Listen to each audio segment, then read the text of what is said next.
नमस्कार दोस्तों। Ocean network में आपका स्वागत है।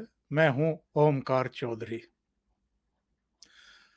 हारी हुई बाजी जीतने की कोशिश में लगे हुए हैं उद्धव ठाकरे और उनके सलाहकार के तौर पर एक बार फिर सक्रिय हुए हैं शरद पवार।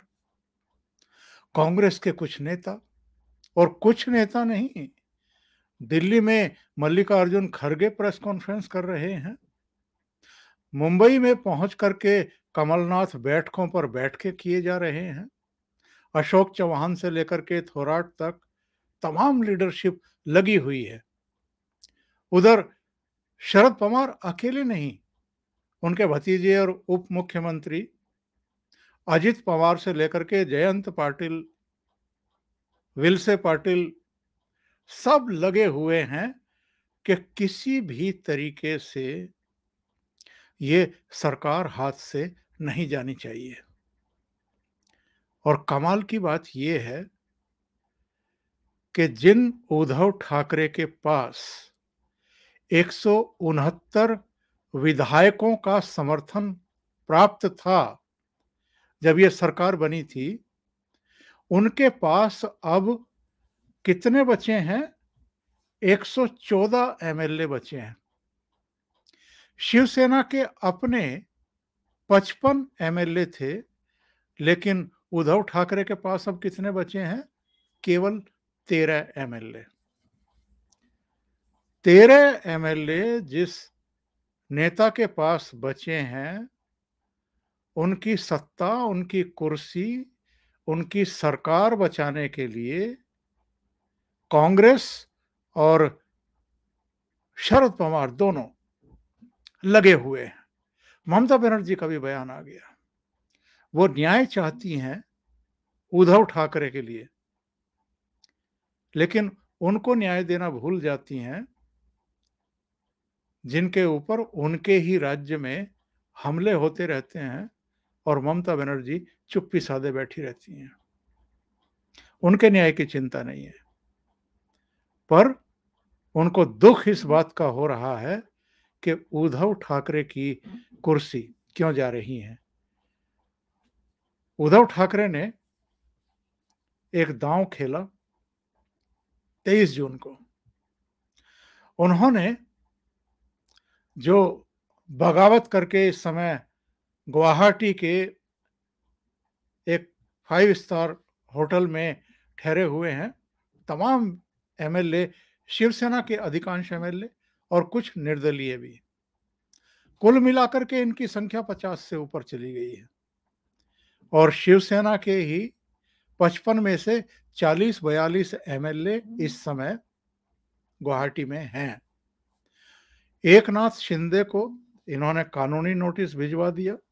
कानूनी नोटिस क्या, आप ये कह सकते हैं कि इनके खिलाफ और इनके 11 दूसरे साथियों के खिलाफ अनुशासनहीनता की कार्रवाई करते हुए, एक व्हिप का हवाला देते हुए जो विधानसभा के डिप्टी स्पीकर हैं, उनके पास एक चिट्ठी भेजी है कि इनको अयोग्य घोषित कर दिया जाए। इनमें एकनाथ शिंदे का नाम है, इनमें भरत गोगावले हैं, संजय शिरसाठ हैं जिन्होंने 3 पेज की चिट्ठी लिखी और गंभीर आरोप लगाए उद्धव ठाकरे पर कि वो पिछले 2.5 साल में शिवसेना के ही विधायकों का अपमान करते रहे हैं। उनसे मिलते नहीं हैं, उनके फोन नहीं उठाते हैं, उनके निर्वाचन क्षेत्रों के विकास कार्यों पर ध्यान नहीं दे रहे हैं, उसके लिए पैसा जारी नहीं कर रहे हैं। इसके विपरीत वो एनसीपी और कांग्रेस के एमएलए की सुनते हैं, उनसे मिलते हैं, उनके निर्वाचन क्षेत्रों के लिए पैसा भी जारी करते हैं। तो संजय सिरसाट को भी, तानाजी सावंत, इसके अलावा प्रकाश सूर्य, अनिल बावर और बालाजी किन्नीकर, संदीपन भुमरे, अब्दुल सत्तार, महेश शिंदे, यामिनी जाधव और लता सोनावणे, इनको अयोग्य घोषित करने के लिए उद्धव ठाकरे ने लिखा है विधानसभा के स्पीकर को कि चूंकि व्हिप जारी होने के बावजूद ये उनके द्वारा बुलाई गई बैठक में शामिल नहीं हुए हैं, इसलिए उनको अयोग्य घोषित कर दिया जाए, यानी उनकी सदस्यता छीन ली जाए। अब अगर एकनाथ शिंदे को ये इतना ही कच्चा खिलाड़ी मान रहे हैं, तो शायद इनकी ये भूल है। आज दोपहर में एक चित्र आया था, इसमें शिवसेना के 42 एमएलए दिखाई दे रहे हैं एकनाथ शिंदे के साथ। फिर एक और चित्र आया जिसमें वो बैठे हुए उन सारे एमएलए के साथ डिस्कशन कर रहे हैं, बातचीत कर रहे हैं, आगे की रणनीति बना रहे हैं, सबको एकजुट रहने की सलाह दे रहे हैं। एक और चित्र जारी हुआ जिसमें वो बाला साहब ठाकरे के साथ बैठे हुए हैं, चर्चा कर रहे हैं। पुराना चित्र है, जाहिर है, लेकिन जो 12 विधायकों को अयोग्य घोषित करने के लिए उद्धव ठाकरे ने चिट्ठी लिखवाई विधानसभा डिप्टी स्पीकर को, उसके जवाब में शाम को 3 ट्वीट आए एकनाथ शिंदे की तरफ से।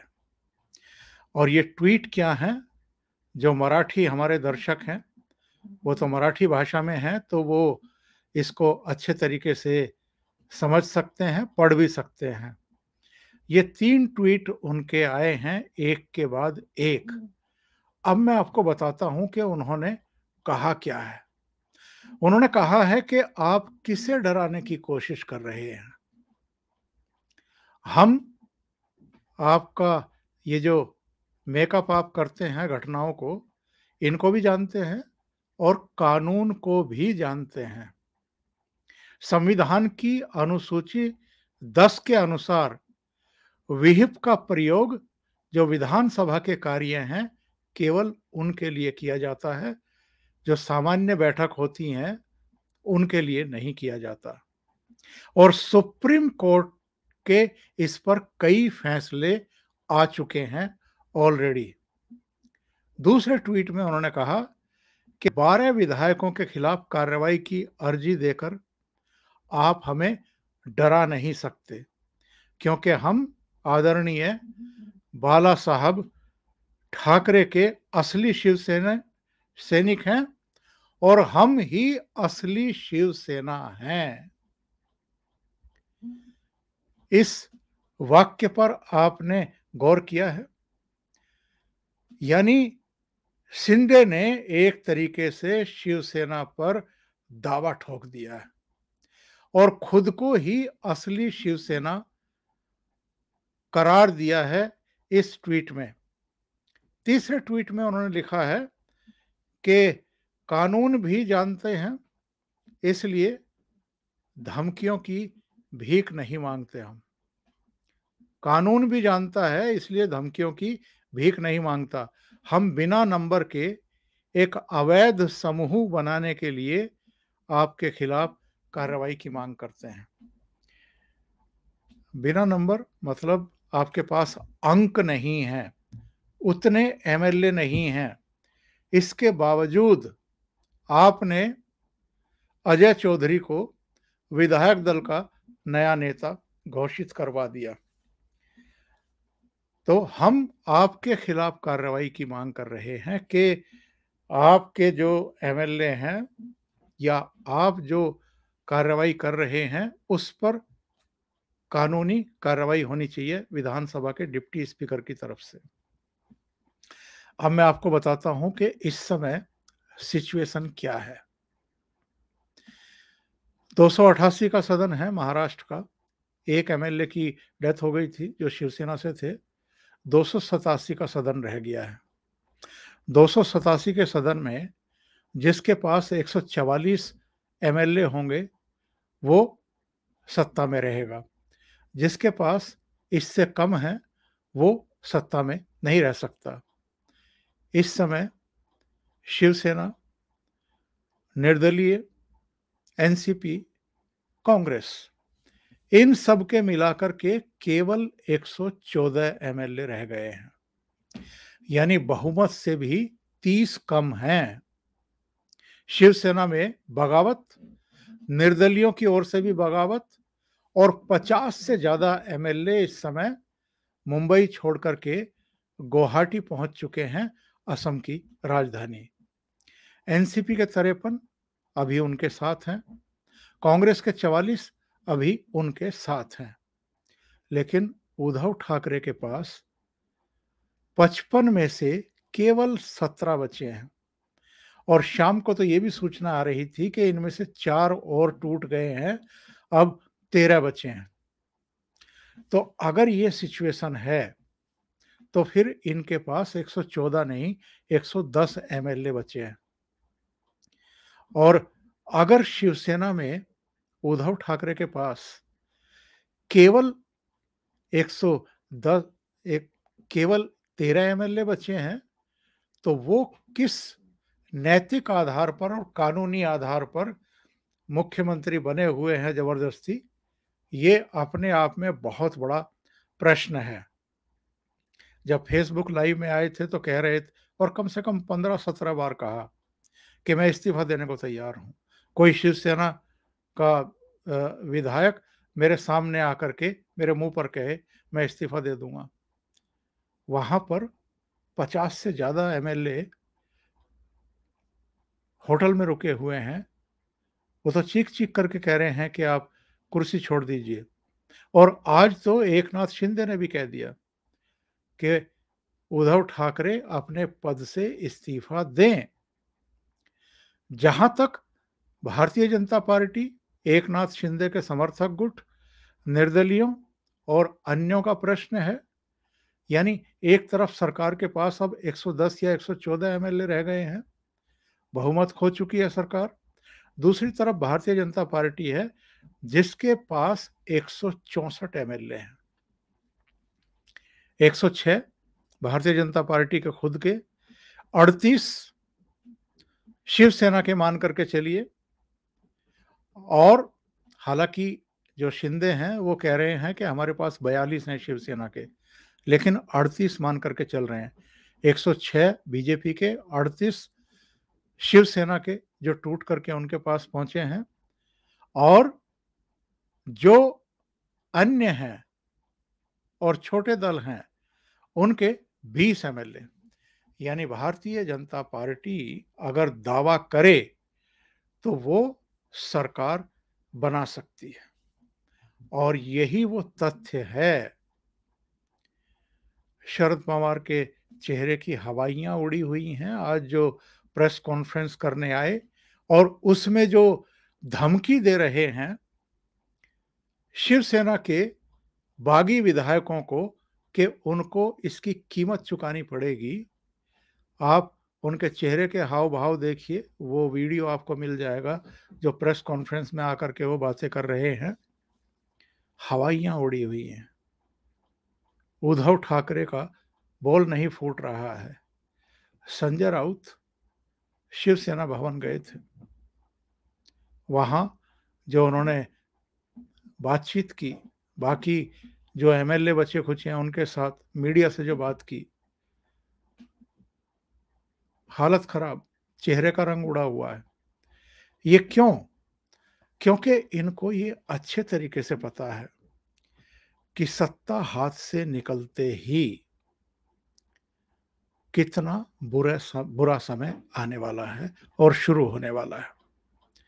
अभी तो सत्ता में है तो पुलिस भी इनके पास है, दूसरी एजेंसियां भी इनके साथ काम कर रही हैं, लेकिन जैसे ही सरकार से बाहर होंगी उसके बाद चाहे शरद पवार, अजित पवार, उनके साथ जुड़े हुए कारोबारियों की जांच पड़ताल हो, उनमें और तेजी आएगी, उनमें कार्रवाइयां होने की आशंका बढ़ जाएगी, संभावना बढ़ जाएगी। उद्धव ठाकरे अच्छे तरीके से जानते हैं, किरीट सोमैया ने उनके कुछ और ऐसे खरीद फरोख्त और कारोबार के बारे में बॉम्बे हाई कोर्ट में याचिका लगाई है कि अगर बॉम्बे हाई कोर्ट ने उसका संज्ञान ले लिया, उस पर कोई कार्रवाई के निर्देश दिए, तो मुकदमा भी कायम होगा, ईडी का सामना इनको भी करना पड़ेगा, इनकी पत्नी को भी करना पड़ेगा। इसके अलावा इनके साले साहब श्रीधर पाटणकर, उनके 11 फ्लैट ऑलरेडी जब्त किए जा चुके हैं, सील किए जा चुके हैं। अनिल देशमुख और नवाब मलिक अभी भी जेल में हैं। उनकी राह और मुश्किल होने वाली है। एनसीपी की राह बहुत मुश्किल होने वाली है। संजय राउत पर भी तमाम तरह की कार्रवाइयां चल रही हैं, उनकी बेटियों पर, उनकी पत्नी के खिलाफ भी कार्रवाई चल रही है। तो इन सबको मालूम है कि किस तरह की मुश्किलें इनके सामने बढ़ने वाली हैं। इनको एक्चुअल में उम्मीद ही नहीं थी कि अचानक इतनी बड़ी मुसीबत इनके ऊपर टूट पड़ेगी।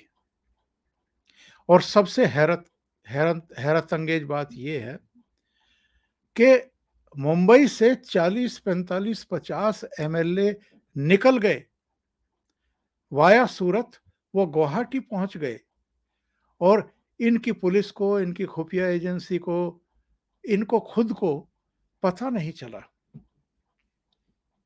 जब वो चले गए, सूरत पहुंच गए, तब इनको भनक लगी। और पुलिस प्रशासन, खुफिया एजेंसी किसके पास है? शरद पवार के पास है। ये एक बात और भी शो करता है कि उद्धव ठाकरे हों, आदित्य ठाकरे हों, संजय राउत हों या दूसरे शिवसेना के नेता हों, वो किस कदर अपने ही कार्यकर्ताओं, अपने ही विधायकों से डिस्कनेक्ट हैं। और आज जिस तरीके से खुलासे हुए हैं, जिन जिन वजहों से ये नाराजगियां रही हैं, उसने तो इनकी हालत को और भी खराब कर दिया है।